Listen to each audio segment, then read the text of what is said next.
here's something we hope you'll really like.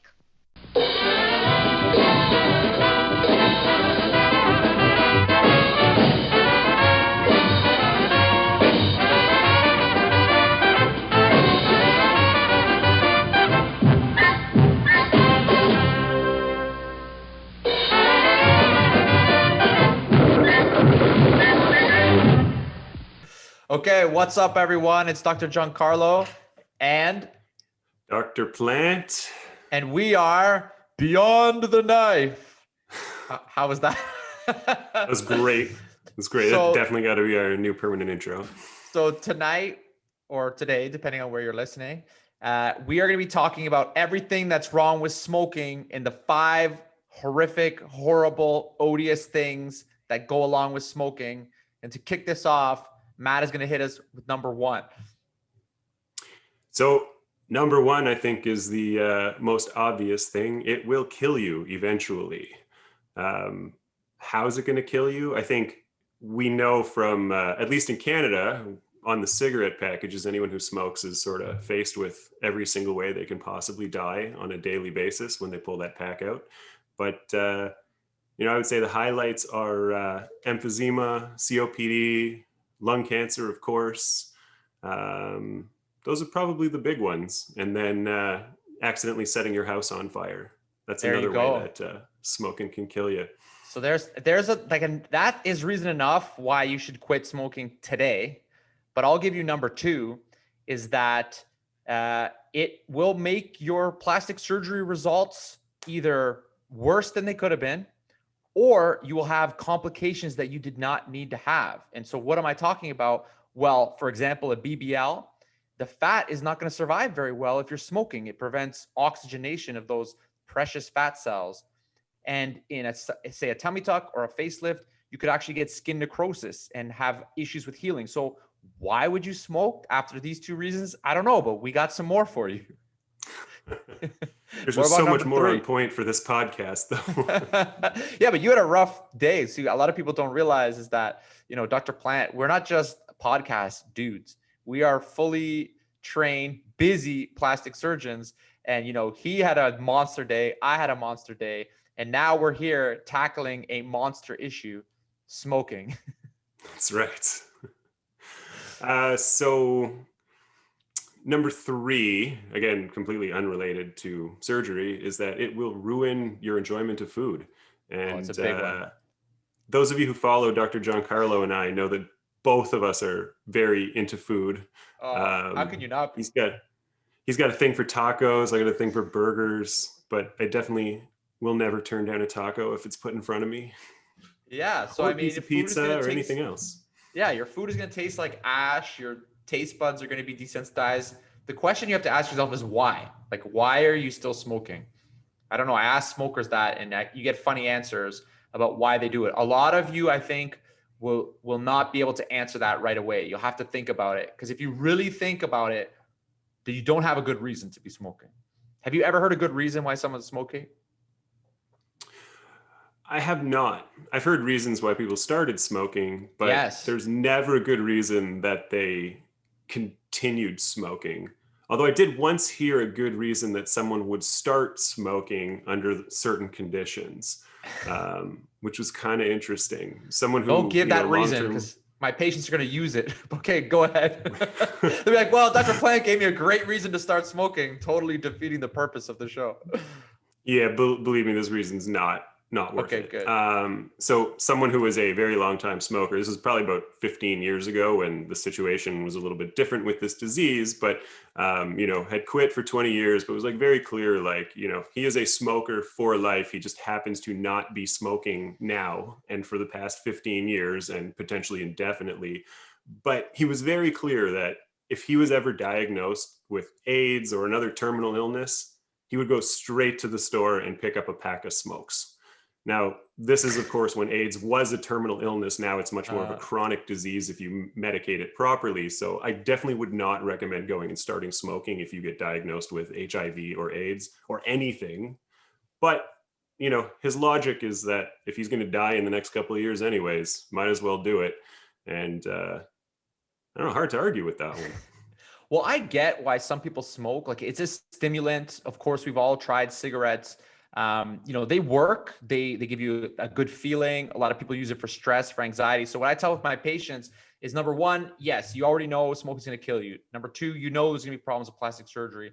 But then they'll be like, well, then what do I do? And I think the best thing to do is replace it with something healthier. So whether it's exercise, whether it's some fun activity, whether it's sports, a hobby, something that you can really get your mind off of things. Because I feel like a lot of times the root cause of why someone smokes is anxiety, or it's some kind of mental habitual thing that gives them comfort. Just the mechanism or the ritual of smoking, it gives them comfort. So you just have to build a new ritual, whatever it is, that it's going to be individual for you. And I feel like the patients that have quit smoking, it's because they were found a healthy thing to replace it with in their lives.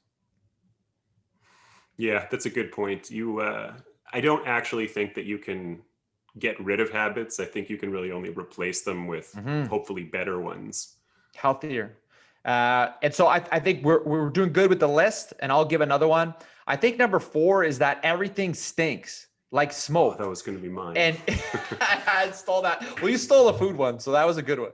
So I think everything stinks. Like, if you ever go to a smoker's house or a smoker's clothing or a smoker's car, it is just a terrible smell. And I think you don't really appreciate it until you're a non-smoker, because that goes back to point number 3. You can't get the food. And I just think it's a kind of terrible way to live, going around smelling like that really smoker's odor all the time. Maybe this is more of like a cosmetic kind of thing, or not like as good as the first 3 reasons, but I think it's a pretty powerful reason to stop. If you're the only smoker around, you're going to smell pretty bad.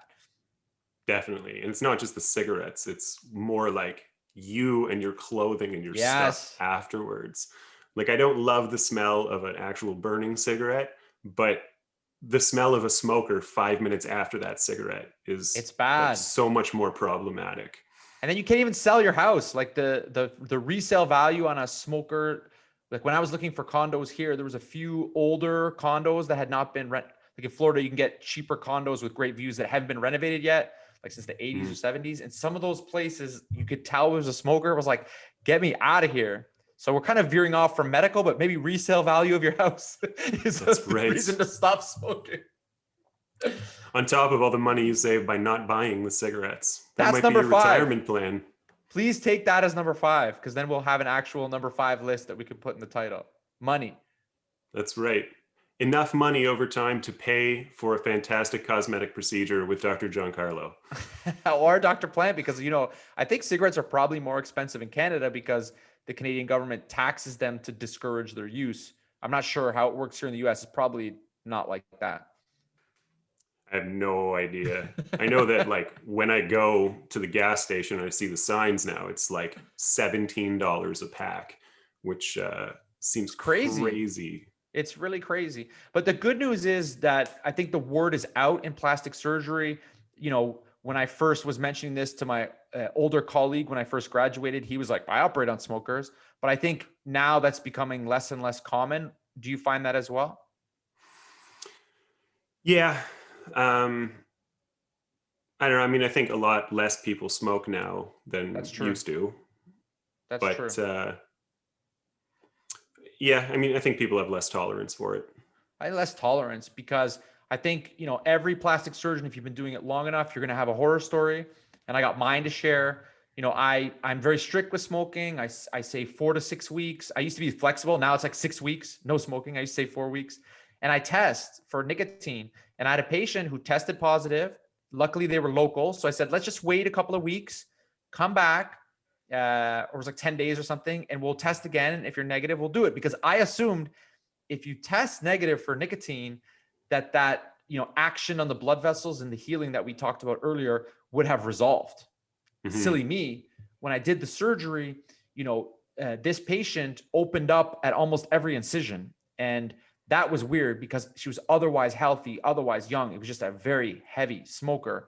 And if she had just opened up in one place, I would have been like, oh, that was, a local factor, a technical factor, something. But the fact that all of her incisions opened up, I was like, this is systemic. This is the smoking. And she did heal eventually. She looks great now. But that was a very scary short period of time that I feel like could have been avoided if she had never been a smoker. Definitely. And I bet it took longer for her to heal those wounds up too, because of that smoking history. Yeah, and that's definitely probably true. You know, I need to use a wound vac, and for people who don't know that, there's this cool technology that's like a Band-Aid that sucks the wound edges together, and that really and hyperbaric I use, and so I was trying to just oxygenate those wounds. And now she's a non-smoker, and it's funny. This is why I'm so on this topic, because I was literally counseling her the other day about like, have you found a new replacement therapy? Have you found a new replacement for smoking? Because I want to do another surgery for her. She, you know, she's a great patient. She wants to do more surgery, believe it or not, even after that experience. And I just said, you know, you cannot smoke, and surgery is going to make you stressed out, and you cannot go back to that habit. So we'll see. Yeah, that's a very important point. And the other thing that people don't always know, and I make sure to tell them this at their pre-ops, because usually when you ask, like, are you a smoker? They're like, no, I don't smoke, but I vape, or I chew gum, or I'm on the patch. And when it comes to things like wound healing in particular, nicotine is the problem. It's not the smoking. Right. Do you want to explain what the nicotine does that causes that? So that people kind of understand why it's not the cigarette, it's the actual nicotine that causes the problem. Well, I agree with this, but I also think it's the smoke and the chemicals in the smoke. And I'll give you a reason why. Marijuana smoking. I just feel like, you know, we'll finish on your nicotine topic, but I just feel like, you know, we need to talk about like smoking other things, because all my patients want to ask about marijuana smoking. And I just feel like, you know, I don't know how much evidence there is behind it, but that action of the flame and the cigarette and that smoke is what really can cause damage to the tissues locally, as well as, you know, the lungs during intubation. And I don't know, what are your thoughts on that? Actually, you answer the nicotine question, because I feel like I don't want to steal your thunder, and then we'll talk about smoking other stuff. Way to answer my question with a question. Yeah. So, I mean, what I explain to patients whenever I tell them why they shouldn't be smoking is that nicotine has an impact on the tiniest blood vessels in your body. It causes every blood vessel to constrict, but it's only when you get to the end of that tree where your blood vessels can be so small that basically one red blood cell can fit through them at a time. And, you know, these red blood cells will kind of like line up and get through there and deliver oxygen to the tissue. But every time the nicotine gets there, it causes the muscle in the wall of that blood vessel to contract.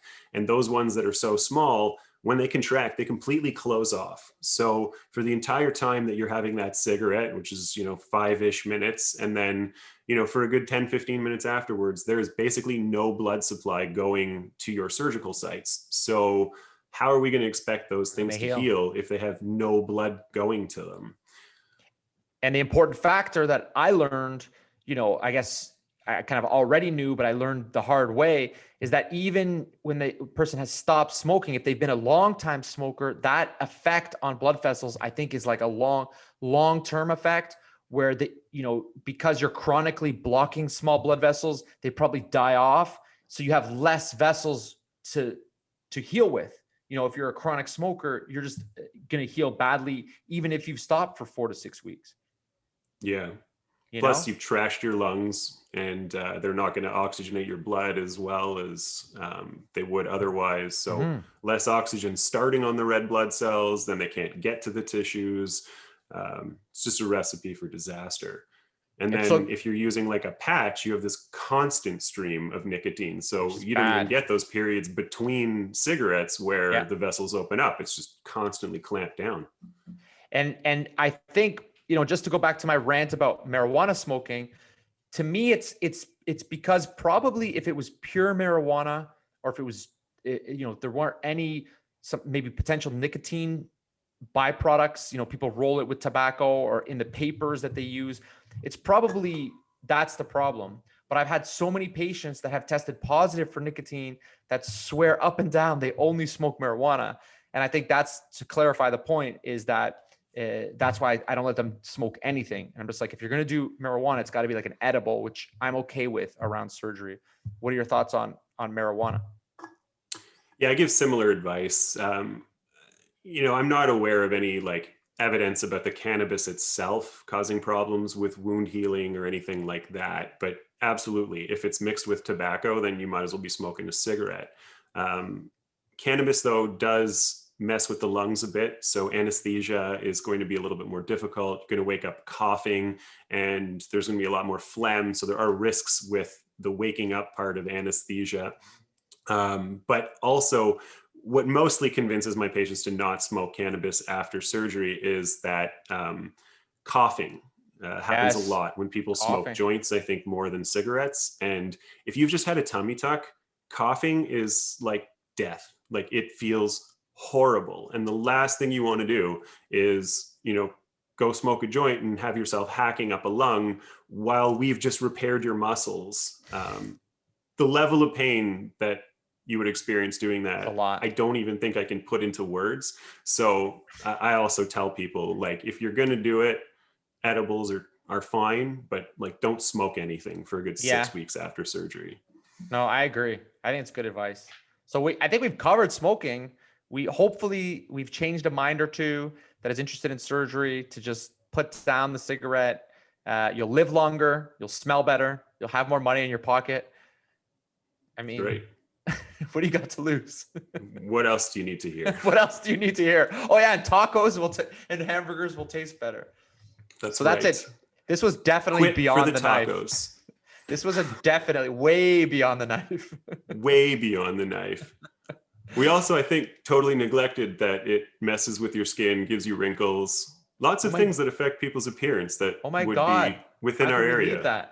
Yeah. Okay. Fine. Let's amend. We said this 5 list. things, so we can't touch it. That's number 6. Yeah. Okay. Well, you know what? That's because I was Bonus. get off of my rant. No, but 100%. If you guys ever see a long-term smoker's lips and skin, it is extremely sallow, yellow, thin, the fine lines and wrinkles. The smoke really, really ages you. I can't believe we missed that. Yeah. So forget what you're spending on the cigarettes. Now. So we're too focused on food. That's what. That's right. Clearly, we're like recording this around dinner time. It was like we're talking about food, money, and smell. But yeah, it's skin. The aging is really, really dramatic. Many studies will have backed this up about the aging effects with twin studies, et cetera, looking at the effects on the skin. It's probably a multifactorial. Like, it's not just the actual skin around the face, like getting smoke, but also systemically the nicotine cutting off the small blood vessels to the skin. Yeah, definitely. And my favorite thing in the world is to see someone come in, spend $500 on like Botox and fillers to get rid of wrinkles, and then step out of the clinic, get onto the sidewalk, and then just puff away and develop those perfect smoker's lines around their mouth. Oh man, yeah, that's brutal. Okay, well, I think this is a good place to close it. We didn't miss anything. We talked a lot about important topic in plastic surgery. So thanks for tuning in. We will see you next time when you are smoke-free. Beyond the knife.